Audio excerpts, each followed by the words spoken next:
윤석열의 12.3 개헌과 내란, 국회의 계엄 해제와 탄핵, 법원의 윤석열 구속과 헌재의 대통령 파면, 조기 대선, 그리고 이재명 정부 출범, 모든 것이 영화보다 더 영화 같은 극적인 상황의 반복이었습니다.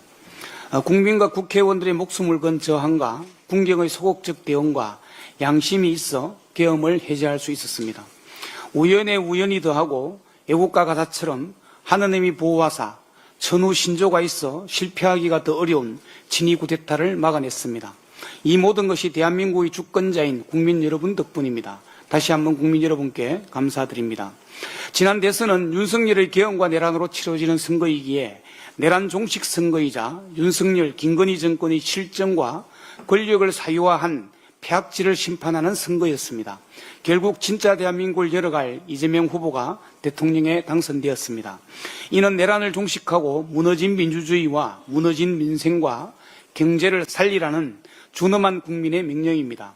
이재명 정부는 국민이 명령한 내란 종식과 민주주의 회복과 무너진 민생과 경제를 반드시 살려야 합니다. 그래야 나라가 안정되고 국민이 행복해집니다. 그래야 이재명 정부가 성공할 수 있습니다. 우리 민주당은 성공한 이재명 정부가 되도록 모든 노력을 다하도록 하겠습니다. 진짜 대한민국을 만들기 위한 이재명 정부의 1호 법안인 내란특검법, 김건희 특검법, 최혜병 특검법 등 3개 특검법이 어제 10일 국무회의에서 의결됐습니다. 이는 내란 심판과 헌정질서 회복을 열망하는 국민의 뜻과 명령을 받들기 위한 결정입니다. 윤석열의 12.3 계엄 사태 관련 전반을 수사하게 될 내란특검, 도이치모터스 주가 조작, 명품백 수수, 불법 선거 개입 의혹 등을 다룰 김건희 특검, 그리고 해병대 최상병 순직 사건 수사 외환 및 은폐 의혹을 규명할 순직 해병 특검이 드디어 출범하게 됩니다. 얼마나 기다리고 고대했던 특검입니까?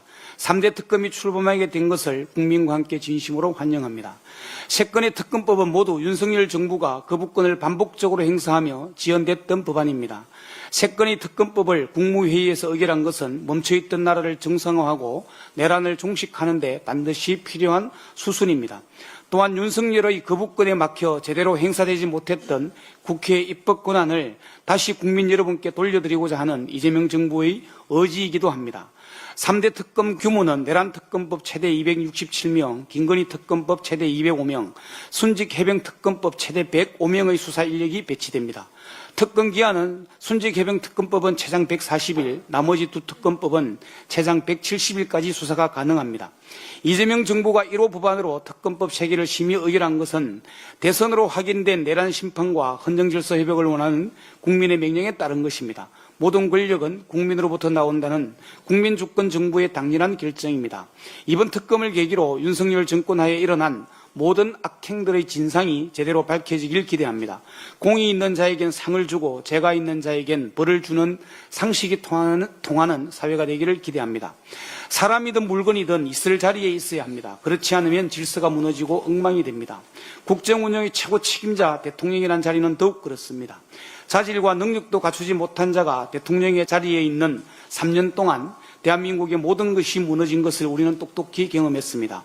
있을 자리에 있지 않았던 내란 우두머리 윤석열과 그의 내조자 김건희는 과연 어떤 벌을 받을지 궁금해지는 날입니다. 신상필벌은 사필 규정입니다. 이상입니다.